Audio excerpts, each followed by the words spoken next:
Cervical cancer vaccination గురించి మనం ఈరోజు తెలుసుకుందాం. సర్వైకల్ క్యాన్సర్ వ్యాక్సినేషన్ దేని గురించి అంటే హ్యూమన్ ప్యాపిలోమా వైరస్ అనే ఇన్ఫెక్షన్ ఏదైతే కాజ్ చేస్తుందని చెప్పానో దానికోసం తయారు చేసిన వ్యాక్సిన్ అనమాట అది. సో అసలు ఈ వ్యాక్సిన్ ఎవరెవరు తీసుకోవాలి? 9 నుంచి 14 ఏళ్ళు ఉన్న ఆడపిల్లలందరూ ఈ వ్యాక్సిన్ తీసుకోవచ్చండి. ఆడవాళ్ళు 26 వయసు లోపు కూడా తీసుకోవచ్చు. సెకండ్ పాయింట్, ఈ వ్యాక్సిన్ ఎప్పుడెప్పుడు తీసుకోవాలి? ఈ రోజు మీరు తీసుకుంటే ఒక నెల తర్వాత, ఆ తర్వాత ఒక 6 నెలలకి 3 డోసెస్ తీసుకోవాల్సి ఉంటుందండి.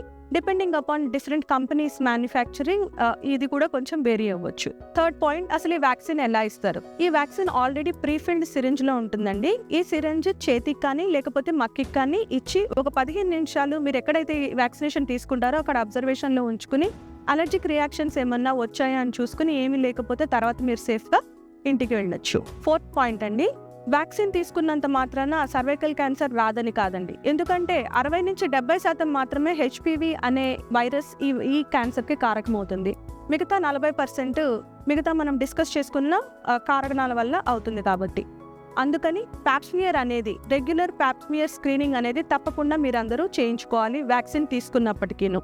Kindly take the vaccine because prevention is always better than cure. Thank you.